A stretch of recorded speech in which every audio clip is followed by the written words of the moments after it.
Bismillahirrahmanirrahim. Assalamualaikum warahmatullahi wabarakatuh.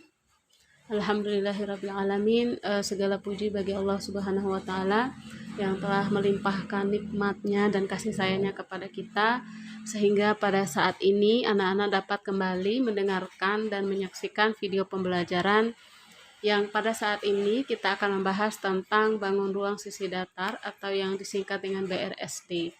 Di video kali ini kita akan khusus membahas pada materi kubus dan balok. Sebelum melanjutkan videonya, silakan anak-anak berdoa dulu agar apa yang dilakukan hari ini dalam proses mempelajari tentang bangun ruang sisi datar, anak-anak diberikan kemudahan dan apa yang dilakukan hari ini dihitung sebagai amal yang mendapatkan pahala di sisi Allah Subhanahu wa taala. Amin. Bangun ruang sisi datar yang pertama yang akan kita bahas adalah kubus. Kubus itu merupakan salah satu bangun ruang sisi datar yang sering anak-anak jumpai dalam kehidupan sehari-hari. Misalnya pada kotak yang berbentuk kubus itu adalah kotak yang semua ukuran sisinya adalah sama dan sisinya itu berbentuk persegi. Sehingga pengertian kubus itu adalah suatu bangun ruang yang dibatasi 6 sisi berbentuk persegi kongruen. Kongruen di sini adalah maksudnya bentuk dari persegi itu merupakan bentuk dan memiliki ukuran yang sama. Kubus itu memiliki 6 sisi, 12 rusuk, dan 8 titik sudut. Kubus diberi nama sesuai dengan huruf yang ada pada kubus tersebut. Dan pemberian nama atau penyebutan nama tersebut dimulai dari sisi alasnya atau sisi yang berada di bawah. Contohnya pada kubus yang ada di gambar ini, maka pemberian namanya dimulai dari huruf A, B, C, D, kemudian dikasih tanda titik, lalu E, F, G, H. Selanjutnya unsur-unsur yang ada pada kubus. Terdapat 6 unsur yang ada pada kubus. Yang pertama adalah sisi kubus. Nah, sisi kubus ini merupakan bidang berbentuk persegi yang membatasi kubus. Jadi, bidang yang membatasi kubus sehingga ada ruang di dalamnya itu merupakan sisi dari kubus. Kubus mempunyai 6 sisi, yaitu perhatikan di gambar itu bahwa sisinya itu merupakan bidang yang berbentuk persegi yang membatasi kubus itu disebutnya sisi. Perhatikan sisinya ada 6, yaitu sisi alasnya A, B, C, D. Kemudian sisi yang ada di samping kanannya B, C, F, G. Kemudian sisi samping kirinya A, D, E, H. Lalu sisi yang depan itu adalah A, B, F, E, E, F. Dan sisi yang di belakangnya itu adalah C, D. Kemudian G, H. Lalu sisi yang atasnya atau tutupnya itu adalah E, F, G, H. Itu merupakan 6 sisi yang ada pada kubus. Lalu selain sisi kubus itu terdapat dari rusuk kubus dan titik-titik sudut. Nah, rusuk itu merupakan ruas garis yang merupakan perpotongan dua sisi pada kubus. Jadi perpotongan antara dua sisi yang ada pada kubus itu membentuk rusuk. Karena sisi kubus itu ada 6, sehingga rusuk kubus itu menjadi 12 rusuk. Yaitu rusuk AB, kemudian BC, CD, AD, dan seterusnya sampai EH. Lalu yang terakhir di sini yang dibahas adalah tentang titik sudut. Nah, titik sudut itu merupakan titik potong atau titik temu antara 3 rusuk. Jadi pertemuan antara 3 rusuk itu merupakan titik sudut atau titik pojok dari kubus. Ada 8 titik sudut dari kubus. Jadi titik sudut itu sama dengan huruf yang ada pada nama dari kubus. Sebelum lanjut ke slide selanjutnya, untuk memudahkan pemahaman anak-anak terkait dengan sisi, rusuk, dan titik sudut, coba anak-anak bayangkan tentang ruangan kelasnya. Jadi tembok yang membatasi ruangan kelas itu merupakan sisi dari kubus. Kemudian garis pertemuan antara dua tembok itu merupakan rusuk. Kemudian titik-titik pojok yang ada di dalam setiap ruangan kelas kalian itu yang disebut dengan titik sudut. Unsur dari kubus yang selanjutnya adalah diagonal bidang atau diagonal sisi. Diagonal bidang atau diagonal sisi itu adalah garis yang menghubungkan dua titik sudut yang saling berhadapan pada setiap bidang atau sisi. Diagonal sisi membentuk dua segitiga sama kaki pada satu bidang.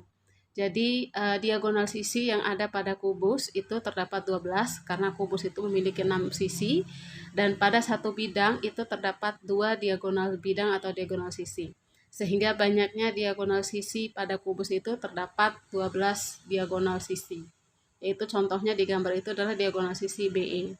Dan untuk mencari diagonal sisi ini sama dengan pada saat kita mencari diagonal sisi pada teorema Pitagoras, yaitu kita menarik garis BE ini sehingga terbentuk segitiga ABE yang siku-sikunya di A, sehingga panjang BE atau diagonal sisinya itu akan sama dengan akar dari S pangkat 2 ditambah S pangkat 2 karena siku-sikunya di A, jadi BE merupakan sisi miring. Sehingga itu akan sama dengan akar 2S pangkat 2 sama dengan S akar 2, di mana S itu merupakan panjang rusuk dari kubus. Yang perlu diingat bahwa panjang dari diagonal sisi kubus itu semuanya sama walaupun berada pada bidang yang berbeda. Jadi panjangnya adalah sama, yaitu sama dengan S akar 2. Selanjutnya, unsur yang terdapat pada kubus adalah diagonal ruang, merupakan garis yang menghubungkan dua titik sudut yang saling berhadapan dalam satu ruang. Jadi kalau diagonal sisi berada pada satu bidang, sedangkan diagonal ruang adalah garis yang menghubungkan dua titik yang saling berhadapan di dalam ruang kubus. Nah, pada kubus ABCDFGH di bawah memiliki 4 diagonal ruang, yaitu ruas garis BH, CE, DF, dan AG.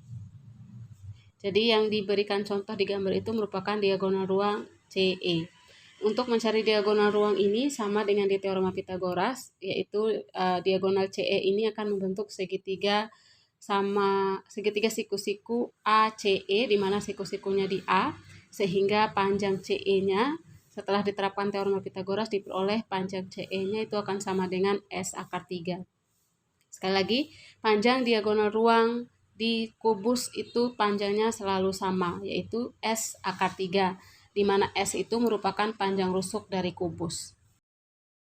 Unsur yang terakhir dari kubus adalah bidang diagonal. Bidang diagonal merupakan bidang yang dibentuk dari dua garis diagonal bidang yang sejajar dan dua rusuk kubus. Perhatikan istilah bidang diagonal dan diagonal bidang seperti istilah yang mirip, tetapi ini memiliki makna atau maksud yang berbeda. Kalau bidang diagonal itu dia berupa bidang yang berupa persegi panjang, sedangkan diagonal bidang itu berupa garis yang ditarik dari dua titik sudut. Nah, bidang diagonal itu dibentuk dari dua bidang diagonal sejajar. Perhatikan di gambar itu merupakan bidang diagonal ABGH yang dibentuk dari rusuk AB dan rusuk HG, kemudian diagonal bidang BG dan diagonal bidang AH, sehingga terbentuklah bidang diagonal ABGH. Nah, di dalam rusuk itu terdapat 6 diagonal bidang, yang salah satunya itu adalah ABGH dan 5 lainnya itu ACGE, BDFH, CDEF, ADGF, dan BCHE. Bidang diagonal ACGE itu berarti bidang yang ditarik dari atau yang dibentuk dari diagonal bidang AC dan diagonal bidang EG, kemudian dari rusuk AE dan CG. Itu membentuk bangun ACGE. Untuk mencari luas dari bidang diagonal kubus, perhatikan bahwa luas dari bidang diagonal kubus itu nanti luasnya semuanya sama. Luasnya itu berarti kalau dari bidang ABGH, maka luasnya AB dikali BG, di mana BG itu merupakan panjang dari diagonal bidang, yaitu S akar 2, atau panjangnya adalah S akar 2. Dan AB merupakan rusuk dari kubus, sehingga luas bidang diagonal atau LBD itu akan sama dengan S dikali S akar 2, LBD atau luas bidang diagonal itu akan sama dengan S kuadrat akar 2. Sehingga luas dari bidang diagonal kubus adalah S pangkat 2 dikali dengan akar 2, di mana S itu merupakan panjang dari rusuk kubus. Selanjutnya kita bahas adalah jaring-jaring kubus dan panjang kerangka kubus. Jaring-jaring kubus itu diperoleh setelah kita menggunting bangun kubus itu sehingga terbentuk menjadi beberapa bangun datar persegi. Perhatikan gambar kubus dan jaring-jaring yang ada di sebelah kanan ini. bahwa setelah kita menggunting kubus yang ada di gambar yang kiri, salah satunya menjadi bentuk seperti pada gambar yang ada di kanan. Nah, gambar yang ada di kanan ini merupakan contoh jaring-jaring kubus, di mana setelah kita mengguntingnya itu akan membentuk 6 bidang persegi, yang sisi alasnya A, B, C, D berada di tengah, yang diapit oleh sisi AE, HD di sebelah kiri, kemudian sisi BC, FG di sebelah kanan, dan di bagian bawah itu merupakan sisi depan dari kubus yaitu ABEF, dan yang bagian atas itu merupakan sisi belakang dari kubus CD, HG, dan yang paling kanan itu merupakan sisi atapnya yaitu EFGH. Selanjutnya adalah kita menghitung panjang kerangka kubus. Panjang kerangka kubus itu merupakan jumlah dari rusuk-rusuk yang menyusun kubus. Karena rusuk kubus itu ada 12, sehingga panjang dari kerangka kubus itu sama dengan 12 dikali S, di mana S itu merupakan rusuk dari kubus. Di slide ini kita akan membahas tentang bagaimana cara menghitung luas permukaan dan volume kubus. Luas permukaan kubus itu adalah dengan kita menjumlahkan luas dari sisi-sisi kubus. Perlu diingat bahwa kubus itu dibentuk dari 6 sisi yang berbentuk persegi. Sehingga untuk mencari luas permukaan kubus itu berarti kita mencari luas dari 6 persegi, yaitu sama dengan 6 dikali S pangkat 2. Karena luas persegi itu adalah S pangkat 2.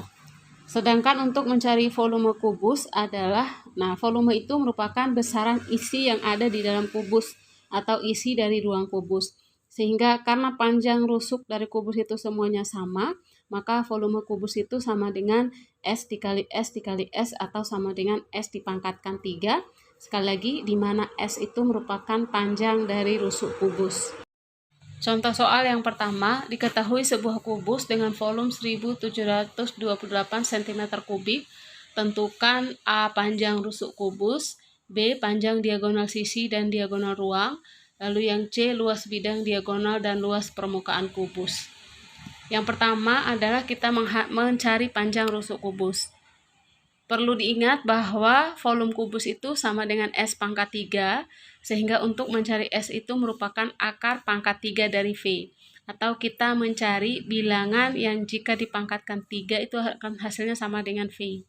Sehingga karena di sini nilai V atau volumenya 1728, dan bilangan yang jika dipangkatkan 3 menghasilkan 1728 itu adalah 12. Sehingga nilai panjang rusuknya itu sama dengan 12. Kemudian panjang diagonal sisi dan diagonal ruang.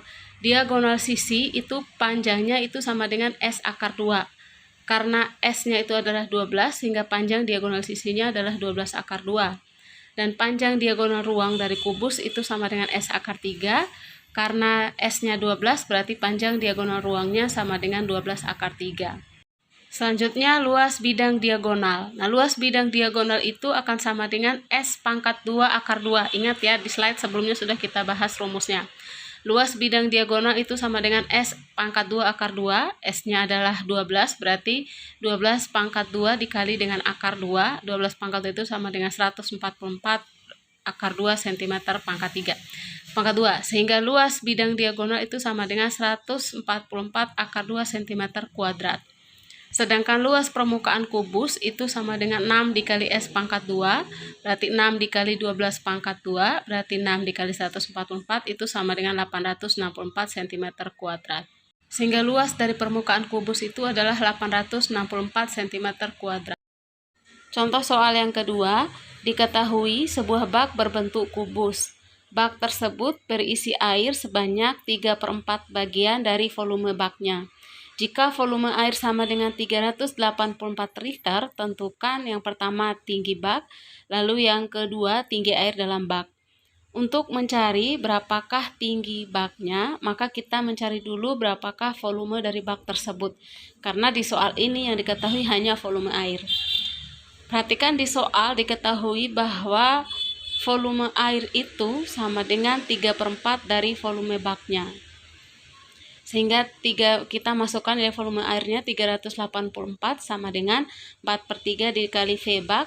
Sehingga volume bak itu akan sama dengan 4/3 dikali volume air, atau 4/3 kita masukkan nilai volume airnya 384. Sehingga volume baknya itu akan sama dengan 4 dikali 128, karena kita bagi dulu 384 dibagi 3 itu sama dengan 128. Sehingga volume baknya itu sama dengan hasil dari 4 kali 128 itu sama dengan 512. Nah, berapakah tinggi bak? Nah, karena baknya ini berbentuk kubus, berarti tinggi baknya sama semua untuk nilai rusuk kubusnya. Sehingga mencari tinggi bak sama aja dengan kita mencari berapa rusuk kubusnya atau berapa panjang rusuk kubusnya. Ingat, untuk mencari panjang rusuk kubus itu merupakan akar pangkat 3 dari V-nya. Karena volume baknya 512, berarti kita mencari bilangan yang jika dipangkatkan 3 hasilnya 512. Nah, bilangan dipangkatkan 3 hasilnya 512 itu adalah 8. Berarti S-nya sama dengan 8, sehingga tinggi bak tersebut adalah 8 cm.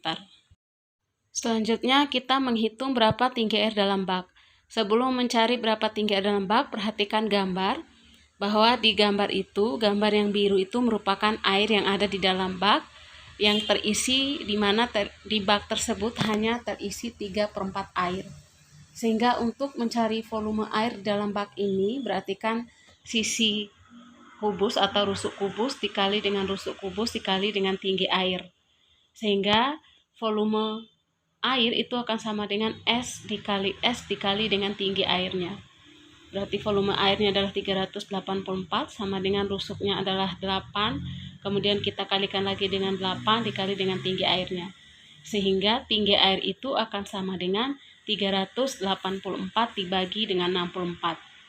Hasilnya adalah 6, jadi ketinggian air dalam bak tersebut adalah 6 cm. Selanjutnya adalah soal cerita. 10 kamar kos berbentuk kubus dengan ukuran panjang rusuk sisi dalam 4 meter. Bagian tembok dan atap kamar kos akan dicat. Adapun luas pintu dan jendela itu sepanjang 2 meter pangkat 2 itu tidak dicat. Jika satu ember cat dapat mengecat seluas 80 meter pangkat 2, berapa banyak ember cat yang diperlukan? Untuk menyelesaikan soal ini adalah bahwa yang akan dicat itu berarti merupakan bagian tembok selain pintu dan jendela. Dan satu bagian yang tidak akan dicat adalah bagian alas atau lantai dari kamar kos tersebut. Sehingga luas permukaan yang akan dicat itu hanya 5 sisi dari setiap kamar kos. Sehingga dari setiap kamar kos itu bagian yang akan dicat adalah berarti L sama dengan 5 dikali S pangkat 2 dikurangi 2, karena bagian jendela dan pintu itu 2 meter pangkat 2 yang tidak dicat. Sehingga L-nya itu akan sama dengan 5 dikali 4 pangkat 2 dikurangi 2, berarti L-nya sama dengan 5 dikali 16 dikurangi 2, L sama dengan 5 kali 16, 80. Maka L-nya sama dengan 80 dikurangi 2, berarti L sama dengan 78. Sehingga luas seluruh permukaan yang akan dicat itu berarti karena ada 10 kamar kos, berarti luas seluruhnya sama dengan 10 dikali 78 sama dengan 780 meter pangkat 2. Sedangkan ember cat yang diperlukan adalah, perhatikan bahwa 80 meter pangkat 2 itu untuk satu ember cat. Sehingga berapa ember cat yang dibutuhkan? Berarti 780 dibagi 80 itu sama dengan 9,75. Maka ember cat yang dibutuhkan adalah 9 ember ditambah dengan 0,75. Dan 0,75 ini kita langsung membeli atau dibulatkan menjadi satu ember cat yang dibutuhkan. Sehingga jumlah seluruh ember cat yang dibutuhkan adalah 10 ember cat.